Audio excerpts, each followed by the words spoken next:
Govinda Keshava Janardana Vasudeva Vishvesha Vishwa Madhusudana Vishwarupa Shri Padmanabha Purushottama Pushkaraksha Narayanachuta Nrsimha Namo Namaste. Narayanachuta Nrsimha Namo Namaste. The seventh skanda of Śrīmad Bhāgavatam, as we started relishing from last week, is very special. It teaches us the science of knowing Bhagavan. We get to understand the supreme constitutional position of Bhagavan. Unfortunately, in our day-to-day life and living, Bhagavan's position is determined by our disposition. Sometimes he is at the periphery, sometimes somewhere he is there. He is there somewhere. It takes a lot of effort to bring him to the very center of our life and living.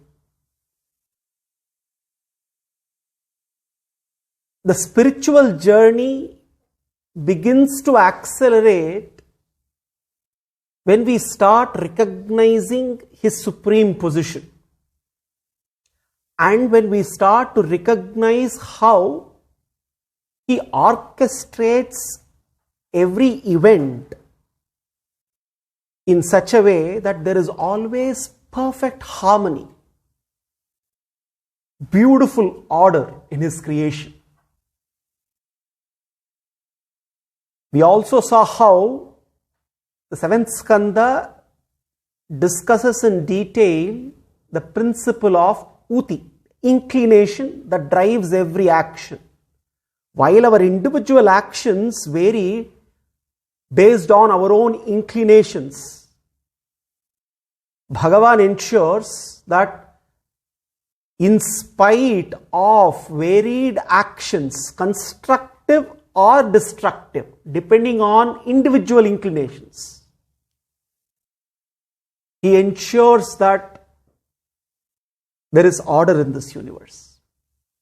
And in the context of highlighting Bhagavan's role as Sarvaloka Rakshaka, Shuka and Parikshit engage in a very interesting conversation.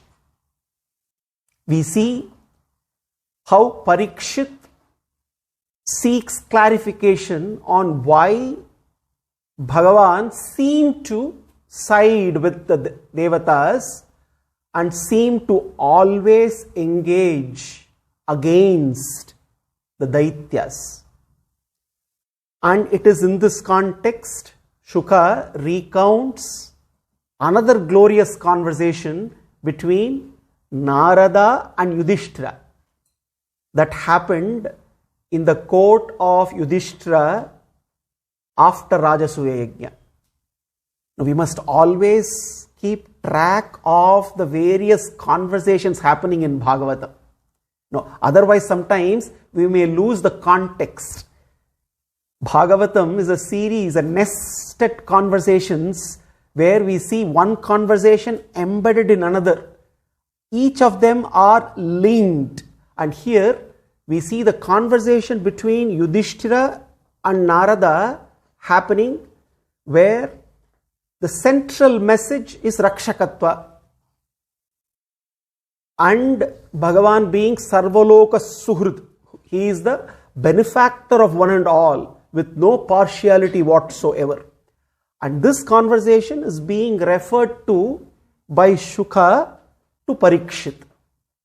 So it is in this context that the Jaya Vijaya Charitra is recounted, and Hiranyakashipu and Hiranyaksha's history also was recounted, and at the end of second chapter we saw how Hiranyakashipu took a pledge to take revenge against Bhagavan, revenge for the death of his brother Hiranyaksha.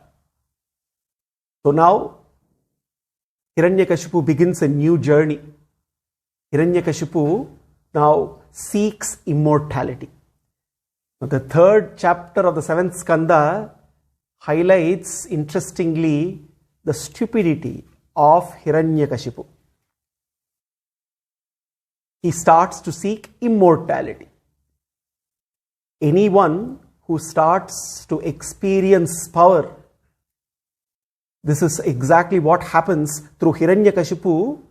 Shuka teaches a lot of vital lessons.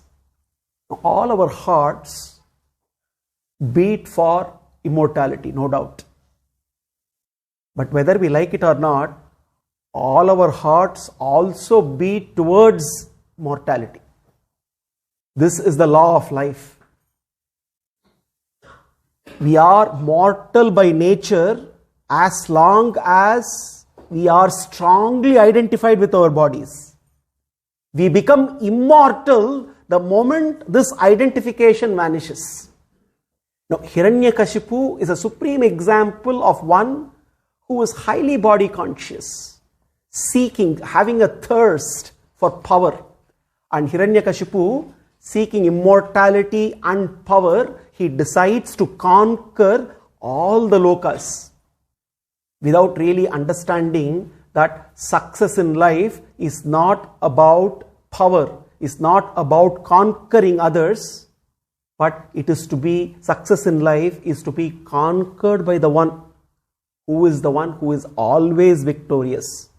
Jitante Pundarikaksha. Hiranyakashipu did not understand this fact of life, and therefore he endeavors to perform tapasya.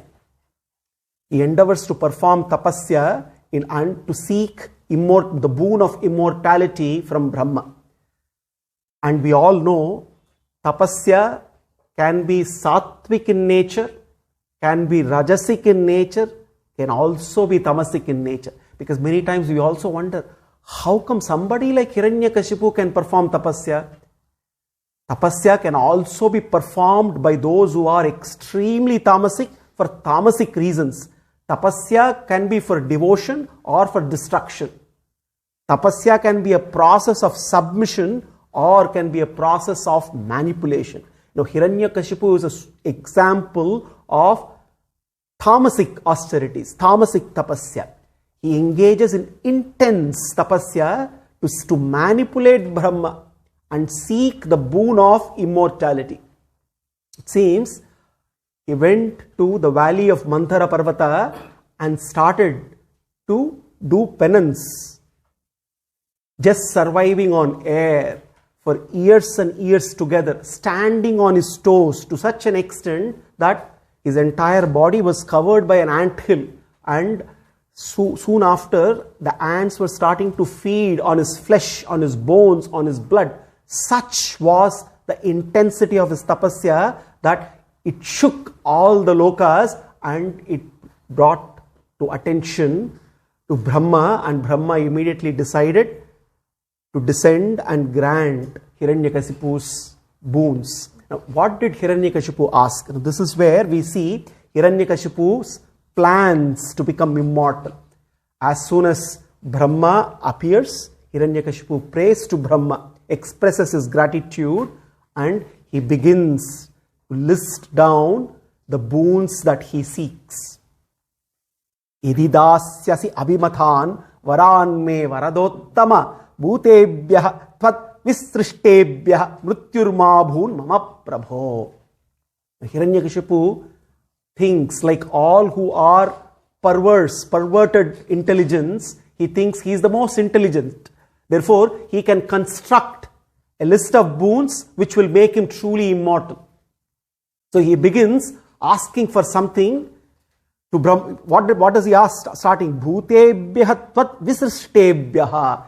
Hey Brahma, the first boon that I seek, that I must not meet death from anyone who is created by you. Any being who is created by you must not be the cause of my death. Varan me varadottama bhutebhyah tvat visishtebhyah mrityurmabhun mama prabho. So first boon we need to note down the boons that Hiranyakashipu asks, because later when Nrsimha manifests, when Avatara happens, we will get to see how Bhagavan ensures that he does not break a single boon, and yet he accomplishes the task of vanquishing Hiranyakashipu. The boons of Hiranyakashipu are really tricky indeed, because the very first boon that he says, not meeting death at the hands of anyone created by you, hey Brahma. Then he goes on, Nantar bahid divanaktam anyasmadapi chayudaihi na bhumau nambare mrityuhu na naraina mrigairapi. Nantar bahihi divanaktam. I must not grant me the boon in such a way that I must not die either outside a place, my residence, or inside my residence. Nantar bahid divanaktam. Grant me a boon in such a way that I must not die during the day or during the night. Anyasmad apicha yudhaihi. Anyasmad. Now Hiranyakashipu realizes that he made a mistake. The first time he asked, I should not be killed by anyone created by you. Now he says, even those not created by you as well. This is where the trick is. Look at the list of boons he is going on constructing. Even I must not grant me that boon that I shall not meet my death at the hands of even those not created by you, Brahma. Anyasmadapi chayudaihi. I must not meet my death through any weapons in this world. Na bhumau nambare mrityuhu. Neither on the ground nor in the sky. Na narair na mrigairapi. Not by a human being, not by a beast or an animal. Vyasubhir vasumadbhirva surasura mahoragaihi. Any living entity or non-living entity. Grant me a boon in such a way that no living entity must be able to kill me, no non-living entity must be able to kill me. Surasura mahoragaihi. Sura, asura, he is basically including all kinds of devatas, yakshas, kinnaras, nagas. Aparididvantvam yuddhe.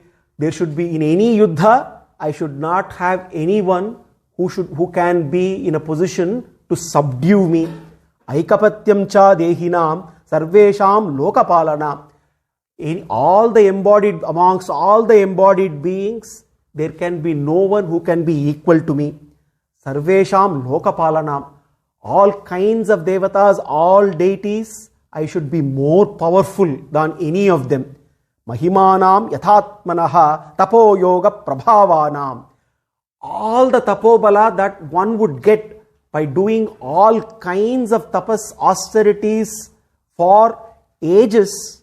Give me all those siddhis. Give me all the ashtamaha siddhis. Grant me a boon that I will acquire every siddhi that is possible. Ennarishyati karhichat. So therefore, by constructing a list of boons, Hiranyakashipu now believes that he has become immortal. Now Brahma grants all the boons, and by granting all the boons, now Hiranyakashipu now has become the most powerful across all the lokas in Brahmanda. With all the power that he has acquired, he begins now to terrorize the universe. He begins to terrorize, and he is consumed by his hatred for Mahavishnu, and consumed by that hatred, constantly remembering the death of his own brother, and constantly remembering the one who slayed Hiranyaksha. Hiranyakashipu now seizes power of all the lokas, and he takes over Indra's position. Now, which means there is now disorder, imbalance in the universe. All the yajnas and the yagas that are to be performed all come to a standstill. He is now the supreme ruler of all the lokas.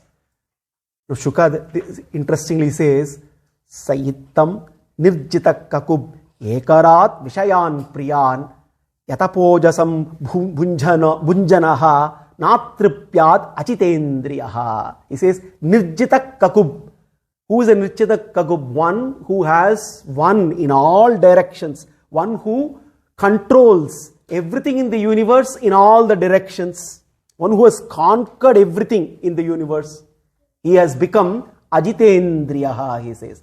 The one who conquered everything, he himself is conquered by who? By his own senses.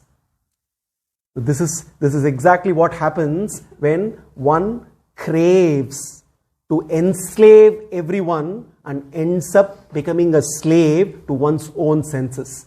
This is exactly the state of Hiranyakashipu. Ekarad Vishayan Priyan.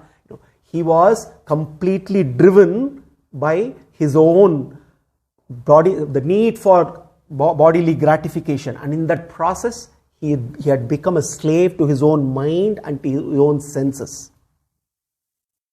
And then Hiranyakashipu, as he begins to terrorize every loka, all the devatas, they now begin to meditate. They all begin to pray, and the outcome of the prayers is Bhagavan gives them assurance. They are all assured that the vanquishing of Hiranyakashipu will happen without any further delay, and it will happen in the right way. So all the devatas are given supreme assurance by Bhagavan, and Hiranyakashipu is blessed with 4 sons. Now the details of Prahlada's birth comes later in the 5th skanda, 5th chapter. Right now, Shuka straight away goes to talking about how 4 sons are born to Hiranyakashipu. Ahlada, Hlada, Anuhlada, Hlada, Prahlada, Samhlada. 4 sons. Anuhlada, Hlada, Prahlada, Samhlada. Amongst the 4 sons, Shuka says Prahlada is the one who is endowed with all virtues. And then Shuka goes on to list Prahlada's virtues. Now, this is Shuka now recounting what Narada narrated to Yudhishthira. He talks about Prahlada. Brahmanya Shila Sampannaha, Satyasandaha Jitendriyaha, Atmavat Sarvabhutanam, Ekapriya Suhruttamaha. Brahmanyaha Shila Sampannaha. Born in the clan of Daityas, born in the race of Asuras, he says, Shuka says, Prahlada is Brahmanyaha Shila Sampanna. He is the supreme Brahmana. Because why? He is constantly contemplating on the supreme Brahman all the time. Shila Sampanna, endowed with good conduct, endowed with noble qualities. Satyasandaha, always rooted in Satya, truth. Jitendriyaha, one who conquered all of his senses. Atmavat Sarvabhutanam Ekapriya Suhruttamaha. He considered everyone as equals. He knows, he realized that the spiritual essence in every living entity is the same, and therefore Ekapriya Suhruttamaha. He was the well-wisher of one and all. Dasavat Sannattaryangrihi. Sannata, one who is always obedient. Arya Angrihi. It seems Prahlada, like Ramachandra, whenever he sees anyone noble, immediately he falls at their feet. Very, very obedient to those who are noble, highly learned. Pitrivat Deenavatsalaha. For those who need help, he was like a father. Pitravat Deenavatsalaha. Bhratravat Sadrishe Snigdaha Gurush Ishvara Bhavanaha. Those who are equal to him, he was like a brother. And those who realized Bhagavan, the Gurus, he was very affectionate, very loving to them. Vidyartha Rupa Janmadhyo Manastamba Vivajjitaha. Vidya Artha Rupa Janma Adhyaha Manastamba Vivajjitaha. Whenever one of these happens, there is every chance for pride to arise. Vidya, when knowledge comes, along with knowledge, there is every possibility for pride also to sneak in. artha. When riches come, pride also comes in. Rupaha, when one has good looks, pride also comes along with it. Janma, when one takes birth in a noble family, that also can bring in pride. Here, Shuka says, Vidyartha Rupa Janmadhyaha Manasthamba Vivarjitaha. In spite of having all the four, Vidya, Artha, Rupa and Janma, Prahlada was devoid of pride and arrogance. Such were the noble qualities of Prahlada. And he says, Asinah Paryatan Ashnan Shayanaha Prabibhan Bruvan Nanusandhatta Yetani Govinda Parirambhitaha. A very beautiful shloka where how Prahlada was conducting his day-to-day life and living. Asinaha, while sitting. Paryatan, while walking. Ashnan, while eating. Shayanaha, while lying down. Prabibhan, while drinking. Bruvan, while talking. Prahlada, while doing all these mundane activities which everyone does, but there was one difference with which he was doing everything. It seems Prahlada realized while doing all of these activities, he was not mindful of these activities. He was only mindful of Govinda Parirambhitaha. He was always in a mood of being embraced by Govinda. Gavam Vindaha Govinda. Gam Avindat Govinda. The one who is praised by all the devatas is Govinda. Gam Vindat Avindat. The one who retrieves earth is Govinda. So Prahlada realized that everyone is embraced by Govinda. He is embraced by Govinda. Hiranyakashipu is embraced by Govinda. He also realized no one can exist outside of Bhagavan's embrace. Whether we realize it or not, we are all in his embrace. Now it is up to us to relish his embrace. And it is also important to recognize that existence is impossible outside of his embrace. This entire universe, every living entity, every non-living entity is within his embrace, and it is important to recognize that, and it is in that recognition also one starts to relish. So Prahlada, doing every kind of activity, was constantly absorbed in Bhagavan. Kvachit rudati vaikunta chinta shabala chetanaha. Kvachit hasati tat chinta hlada udgayati kvachit. Nadati kvachit utkantaha. Vilajjo nrityati kvachit. Kvachit tad bhavana yuktaha. Tanmayaha anuchakaraha. When we look at some people, we think they are mad, not really realizing they are mad in love with Bhagavan. The great bhaktas, for those who are not bhaktas, they may seem to be mad. But then their madness is for Bhagavan, whereas the rest have also another madness. They are mad because of their love for the world. The bhaktas are mad because of their love for the world maker. Here, Prahlada is being described. Kvachit rudati. It seems sometimes he cries. Vaikunta chinta. Because of thoughts of Vaikunta, he is away from Vaikunta, therefore he cries. Shabala chetanaha. Sometimes he seemed very bewildered. Kvachit hasati. Sometimes he laughs.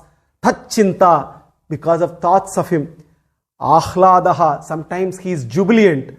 Udgayati. Sometimes he starts to chant loudly even amidst people. Kvachit nandati. He exclaims loudly, addressing Hey Krishna, Hey Govinda, Hey Vasudeva. Kvachit utkantaha. Sometimes becomes anxious, realizing that he's separated from Bhagavan.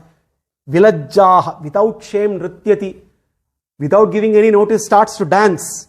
Kvachit some tadbhavanaha. With thoughts of Bhagavan, Govinda. Yuktaha. Always absorbed in him. Tatmayaha. This again, we get to see this in the great bhaktas like the Gopikas of Vraja. Tat Mayaha. Sometimes also thinking that they are Krishna. The Gopikas of Vraja, it seems one day they start decorating themselves as Krishna. Each one of them carrying their own flutes, wearing Vaijayanti Mala and acting as though they are Krishna, and they compete in doing Krishna Cheshtitas. Similarly, Prahlada here sometimes starts to think he is Govinda, he is Bhagavan, and he engages in Cheshtitas like what Bhagavan does. All the Asuras were shocked looking at what is going on. Why is Prahlada not like every other Daitya child, and it seems to be something wrong with him.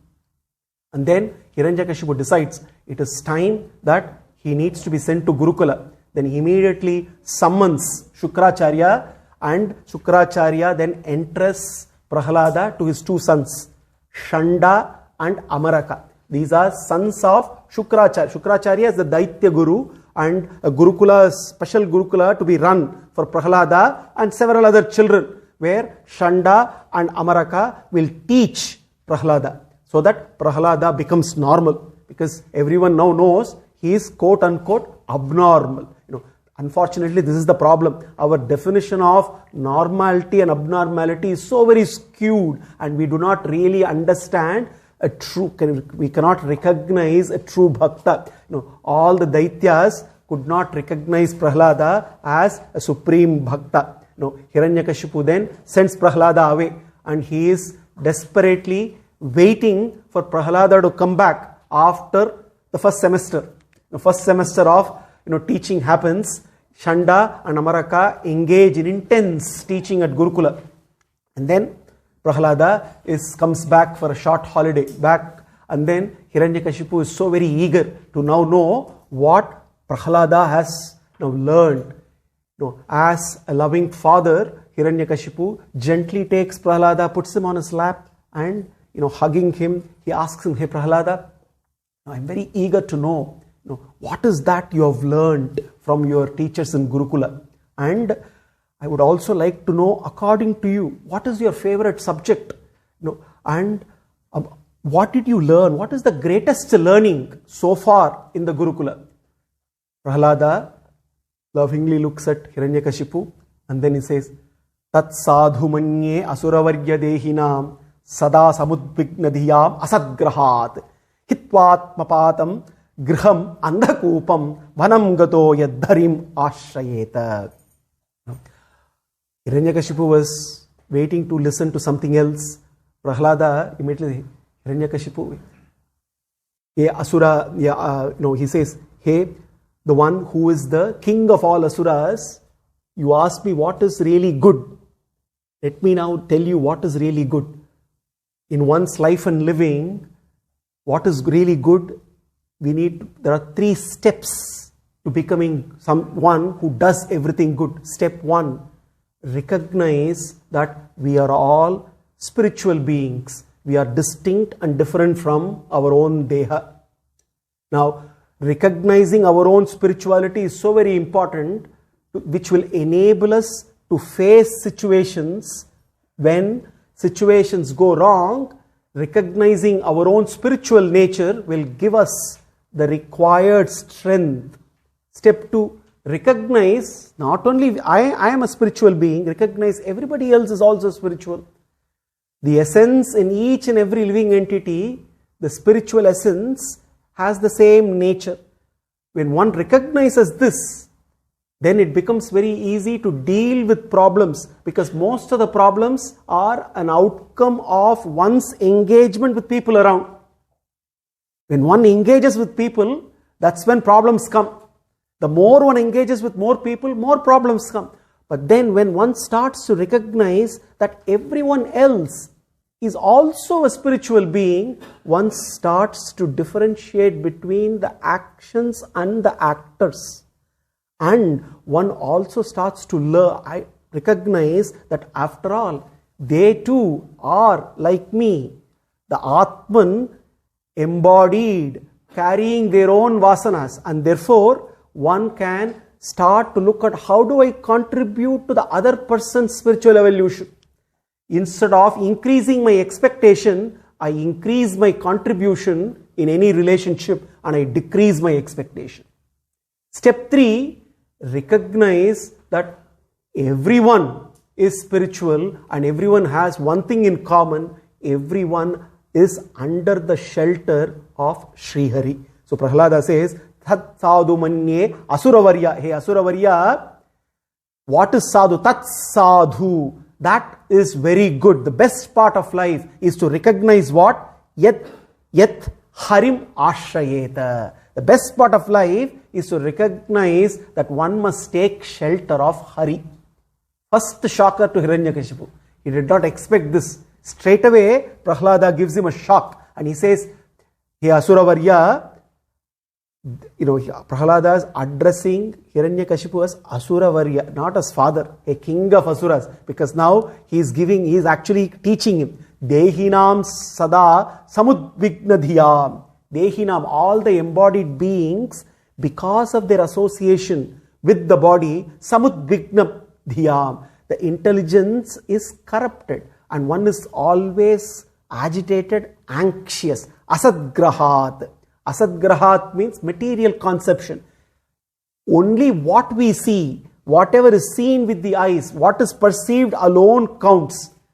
And therefore, all the dehis, because of this identification with what is asat, what is constantly changing, what doesn't last forever, because of that they are always in a state of agitation.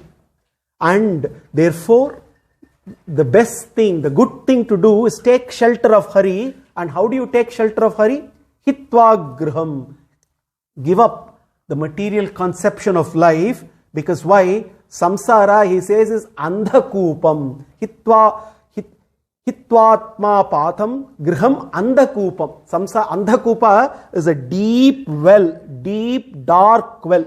When one starts falling in this deep dark well, it is endless. It goes on and on and on. It's so dark and one is thirsty, has fallen a well, searching for water, but this well has no water.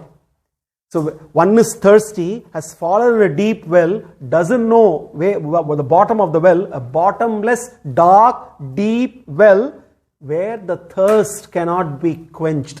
Samsara is like that. And therefore, what is good is to take shelter in Hari. Hiranyakashipu was so shocked, he immediately threw Prahlada. Prahlada until then was seated on his lap. He pushed him and then he was so violent, he could not accept this from his very own son. Then he immediately summoned Shukracharya's sons and said, what kind of teachers are you? You have taught everything wrong. There is something completely wrong with what was taught to him, and therefore take him back and make him unlearn everything and give him right instructions. And immediately, Shanda and Amaraka take him back to Gurukula and they start to persuade and they start to question, how come we didn't teach you? This is out of syllabus. Whatever you are saying is not in the syllabus at all. How come? Who is giving you all these instructions? Even we don't know what you are talking about. Maybe some Vishnu Pakshapati is hidden somewhere. There is an enemy in-house. And hidden somewhere, we need to find out this hidden enemy. Somebody seemed to have spoiled you. You are saying all the wrong things. It is like someone who doesn't know what satsang is all about and looks at one of our young kids. Oh, you are going to satsang every week, and looks at the parent and says, why you are spoiling taking the kid to satsang in weekends. It's very, very sad that your children have to come to satsang. It's like that. Shanda and Amaraka is saying, who spoiled you? Where is the enemy? Who is the one who is making you talk all this nonsense? Our people do not talk. Every other child around here is not saying this, what you are saying. And then Prahlada looks at Shanda and Amaraka. He says, Paraswascheti asadgrahaha pumsamyan mayaya kritaha vimohita diyam drishtaha tasmai bhagavate namaha. He says, hey Shanda, hey Amaraka, what are you talking? What is mine and what is not mine? What is ours and what is theirs? Who is a friend? Who is the enemy? You are all entangled in the Maya, which is Prakriti of Bhagavan. You are asking, who is the one who is making me to say all this? The one who has this Prakriti, who is the owner of this Prakriti, He is the one who is made me to say all this. You are saying who created all this situation. The one who created the situation is also the one who gave me the intelligence to handle the situation. The one who rules this entire world and this Prakriti, he is the one whose Prakriti is actually creating this Ajnana in you. Realize this, and therefore he is the one who we all need to surrender. Tasmai Bhagavate Namaha. And Prahlada looks at them and says, Yata Brahmyati Ayo Brahman Swayam Akarsha Sannidhav Tatha me Bidhyate Chetaha Chakrapanir Edrchaya. If you ask me, why am I even praying to Bhagavan? Let me tell you, is it surprising to you that a small piece of iron will get attracted, will move towards the magnet? It is quite natural for every piece of metal to get attracted to a piece of magnet. Similarly, I am naturally attracted to Bhagavan, and there should be no surprise. Yata Brahmyati Ayo Brahman Swayam Akarsha Sannidhav Tatha me Bidhyate Chetaha. And this magnet is something special. While attracting, it also works on you. The more you get closer and closer, purification also starts. And the attraction becomes stronger and stronger. Chakrapanir Edrchaya, simply by his will. Chakrapani. Now here he refers to Bhagavan Vishnu as Chakrapanihi, because Chakra, Sudarshana Chakra, stands for Bhagavat Sankalpa, his will, and therefore it is his will that I get attracted to him. And therefore, why should you even question this? What is happening is quite natural. No. And Chanda and both of them are not ready to accept this. They say this is not possible at all. Let us give some time. Maybe right now he is so much influenced, we should just leave him alone for some time. And then they leave him alone for some time, and after again few weeks, few months, Prahlada is again taken back. This time they are hoping that Prahlada will not say something out of the ordinary. So they once again visit, and Hiranyakashipu is once again waiting.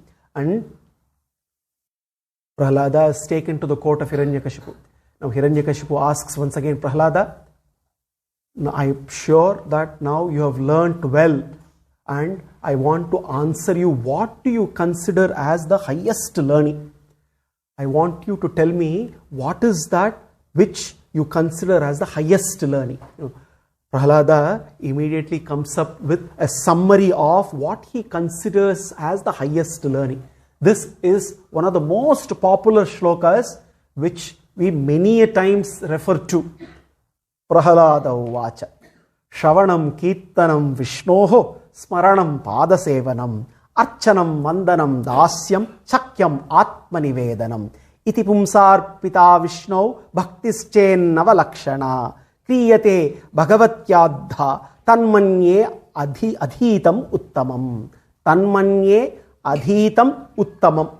One who has dedicated his life to the service of Bhagavan through the practice of these 9 methods, that person is to be considered as the most learned person, and his learning, his knowledge is the complete knowledge. This is what Krishna in the Gita instructs Arjuna. What is the highest knowledge? What is the highest education? Raja Vidya. Raja Vidya, Raja Guhyam, Pavitram, Idamuttamam, Pratyakshaavagamam Dharmyam, Susukham Kartumavyayam. Now that Raja Vidya, now Prahlada is breaking it down into what he calls as 9 methods of practicing the Raja Vidya. This is what is celebrated popularly as Navavidha Bhakti. 9 angas, 9 ingredients to Bhakti. Shravanam, Kirtanam, Smaranam, Padasevanam, Archanam, Vandanam, Dasyam, Shakyam, Atmanivedanam. 9 Navavidha Bhakti. Prahlada is telling Hiranyakashipu, anyone, what is the highest learning? To do the Navavida Bhakti is the highest learning, and the complete knowledge, the real knowledge, is acquired by the one who practices Navavida Bhakti. Shravanam. Again, as per the Shastras, Prahlada begins with the first method and the fundamental method, the foundational method to Bhakti is Shravanam. Shravana comprises of 3 ingredients. Shravana is listening, constantly listening to Bhagavan's glories, listening to Harikatha, listening to the teachings of the Shastras, all come under Shravanam. Shravanam comprises of 3 critical ingredients: intention, attention, affection. All 3 are important ingredients of Shravanam. Without any of the 3, Shravanam is not possible. Intention. We need to have the thirst, the desire to listen, to hear, to everything that is good. Without that desire, without that intense longing, there cannot be effective listening. So therefore, intention is so very crucial. While there is intention, ears alone are not enough. The mind also need to be brought to the present. Without the mind being in the present, if there is no attention, one cannot really listen. And therefore, attention is so very important, because by design, mind is always absent. Mind is always there either in the past or in the future. So therefore, intention with attention is so very important. But these 2 alone are not enough for Shravanam of the teachings of Shastras. The third is affection. Both intention and attention must be infused with love for Bhagavan. Only when there is genuine love, genuine sincere love, one can engage in Shravanam of his glories, of his charitra. So Shravanam is so very important. And when we listen, this hearing is so very healing, because just like how we administer medicines to our physical body through the mouth, to heal our spiritual sickness, we administer medicines through our ears. Therefore, Shravanam is administering medicines through our ears to heal our spiritual sickness. When we say seeing reality, seeing is not staring. Seeing, true seeing is listening. That is why Shastras say, Shrotavyaha mantavyaha nididhyasitavyaha drashtavyaha.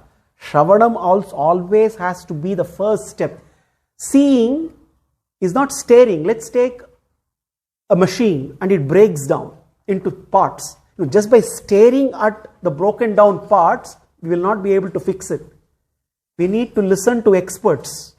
Experts who know how to fix it, and by listening to the experts, then we can fix the broken machine. Similarly, our life becomes like a broken machine because we do not know the principles that govern life and living, and Shravanam helps us to fix this broken machine. Also, Shravanam also includes not only listening to Bhagavan's glories, listening to the teachings of the Shastras, Shravanam also listening to Bhagavan. You may think, what is listening to Bhagavan? Because Bhagavan is constantly trying to talk to us, whether we realize it or not. He is constantly trying to talk to us, but we fail to recognize that he is talking to us. We fail to recognize his voice. And Shravanam, therefore, when we are talking to him, when we are praying to him, now we will always ask this question, is Bhagavan listening to my prayers? He will always listen to our prayers. But the question to ask is, am I listening to my prayers? Most often we don't ask this question. The question that we ask is Bhagavan listening to my prayers? Whether we realize it or not, he always listens to our prayers. But the question to ask is, am I listening to my prayers? when I pray, I also need to listen to my own prayers, because by listening to my own prayers, there is also transformation that happens within me. Because when we pray to Bhagavan to fix our problems, it is not necessary that every time He removes the problems. Many a times He gives us the insights to deal with the problems. Therefore, listening to our own prayers is so very important for us. And Shravanam therefore also includes.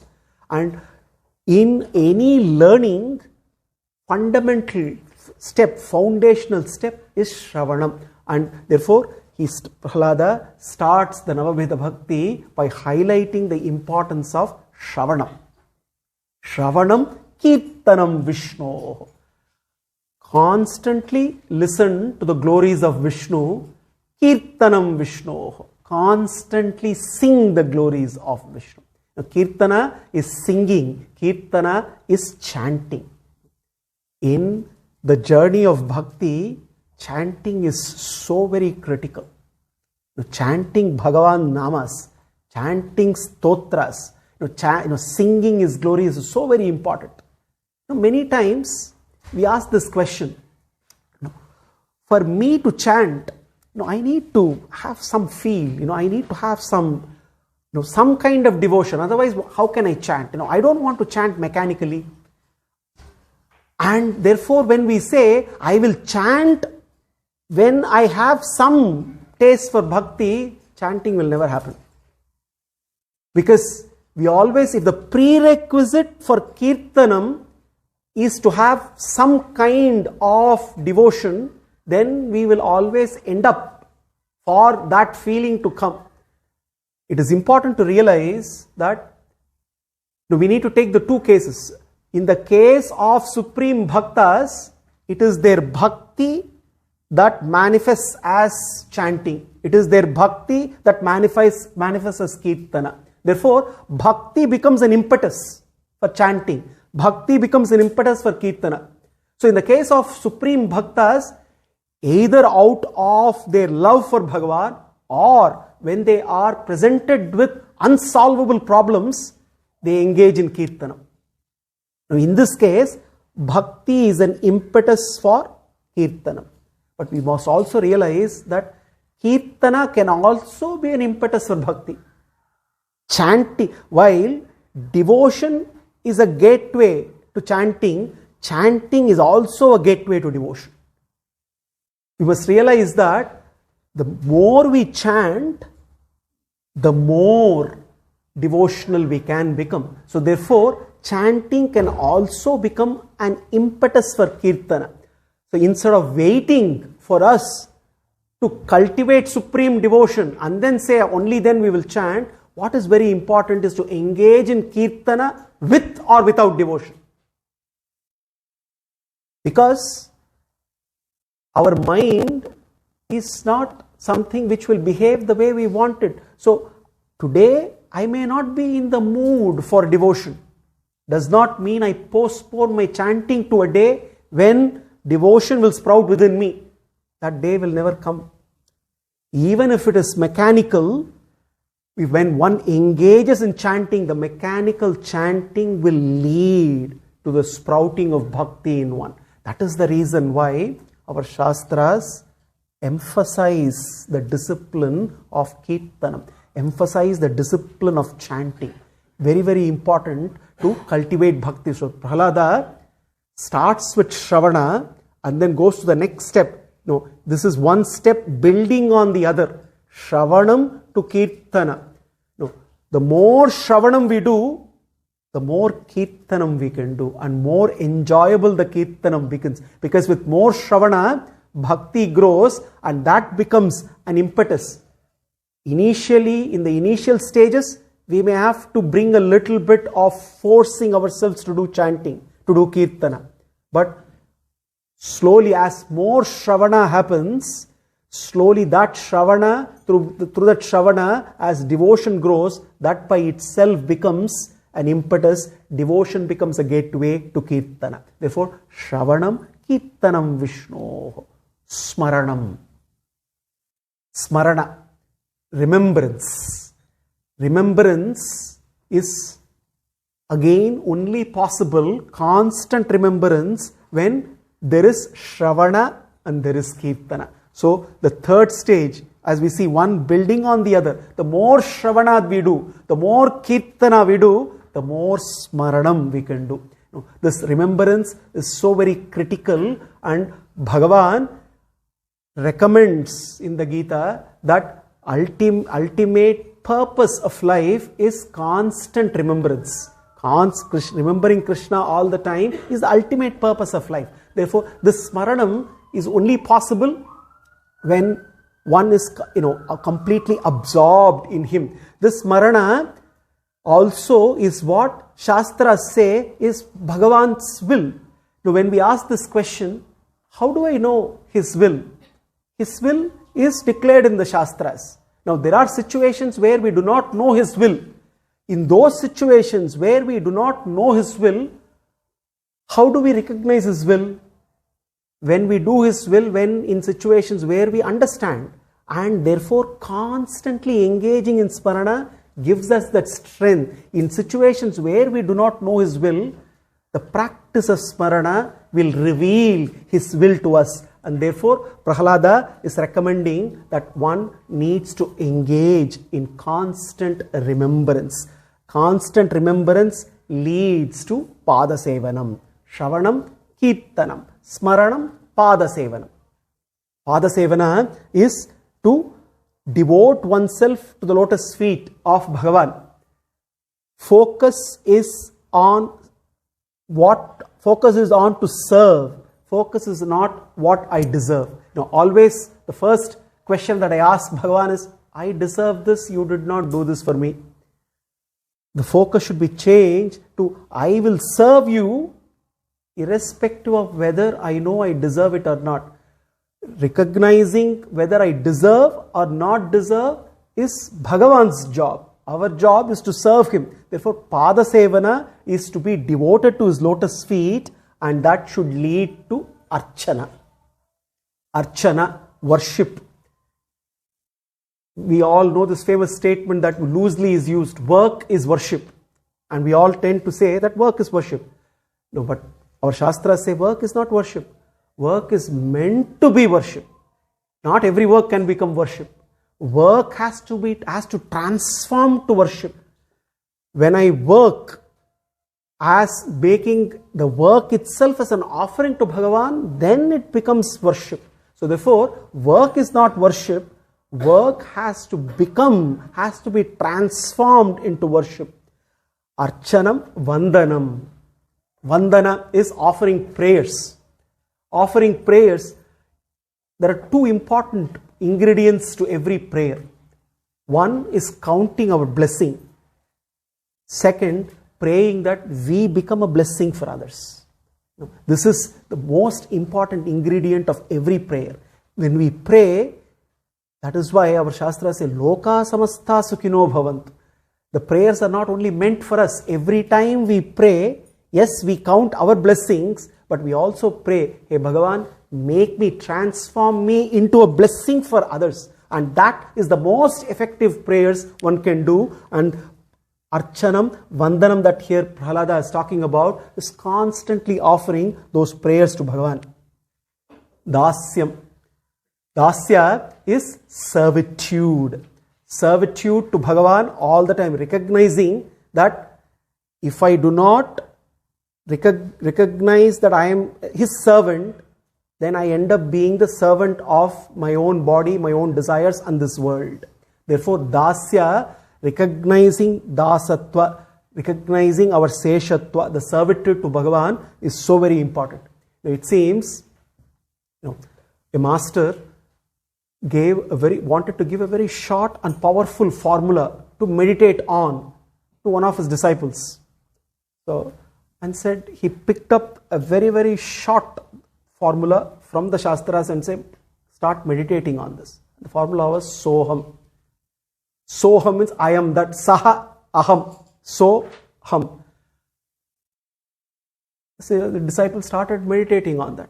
But without proper preparation, one may mistake when one thinking that I am Soham can mean I am God, I am that, I am God, which can become very disastrous.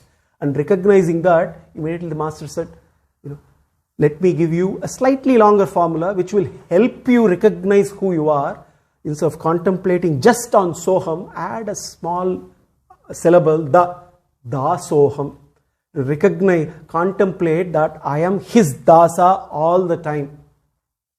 Then the disciple said, when I contemplate that I am dasoham, I am his dasa all the time, would I eventually reach a stage where I become the most powerful? Can I start contemplating on sada soham? You can, but there is also a danger there. If you really want to contemplate on that, let me give you a formula. Just add sa to it. Dasa, add another akshara, another syllable to it. Add the sada soham, add the dasa dasoham. The ultimate formula for recognizing and realizing who you are is to contemplate on that mantra, and that mantra leads one to recognize one's true nature of seshatva. And rooted in seshatva, one should practice the next anga of bhakti, which is sakhyam, friendship. We realize how, if one is a servant to Bhagavan, how can one be a friend? They seem to be contradictory. Here we need to recognize when Prahlada says Sakhya, friendship, make Bhagavan your friend. There are two things when we must understand from Sakhya. When one is a true friend, one sacrifices everything for the sake of a true friend. So therefore, when one recognizes Bhagavan as one's Sakha, one must be ready to sacrifice everything that one holds dear for the dearest. That is one way to understand Sakhya. The other way to understand Sakhya is when to make Bhagavan one's best friend is to make him closer and closer, closest to one, even closer than one's mind. That is Sakhya. When Bhagavan becomes closer to us than our own mind, then whenever the mind proposes something, we first consult with our best friend before deciding whether we must indulge in the mind's proposition. Just like how when we have a true friend, we always consult with a true friend whether we should indulge, whether we should endeavor to do anything. Similarly, Shakhyatva, when Bhagavan becomes our Shakha, he comes so close to us that he becomes closer than our mind, and therefore every decision that we take is in consultation with Bhagavan. Therefore, Sakhya comes after Dasya. Shravana, Kirtana, Smarana, Padasevana, Archana, Vandana, Dasya, Sakhya. When all of this practiced together and put together, then results in the last anga, the last step, which is Atmanivedana, which is complete surrender, surrendering one's own self, surrendering one's own Atma to the Paramatma. Iti pumsat pita Vishnu bhaktis chennava lakshana kriyate bhagavatyadha tanmanye adhitam uttamam. Tanmanye adhitam uttamam. So Prahlada answers Hiranyakashipu's question.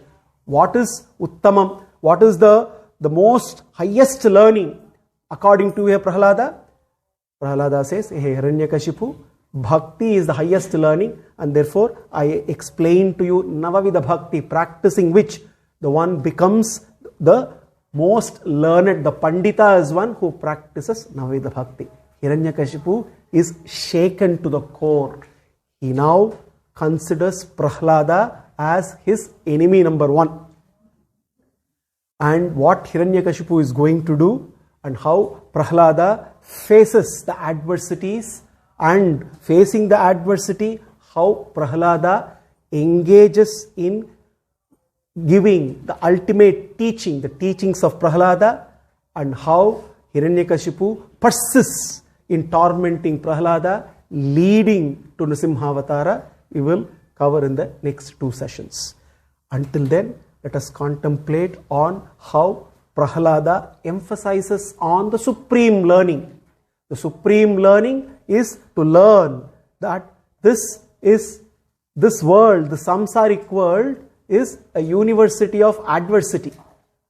And learning in this university to face the adversity requires practice of Navavida Bhakti. And through practicing the Navavida Bhakti, one gets the passport to reach the ultimate city of Vaikuntha. And that teachings of Prahlada and how Hiranyakashipu torments him, we will take up in the next session, following which we will relish Nrsimha avataram. Sarvam Sri Krishnarpanamastu.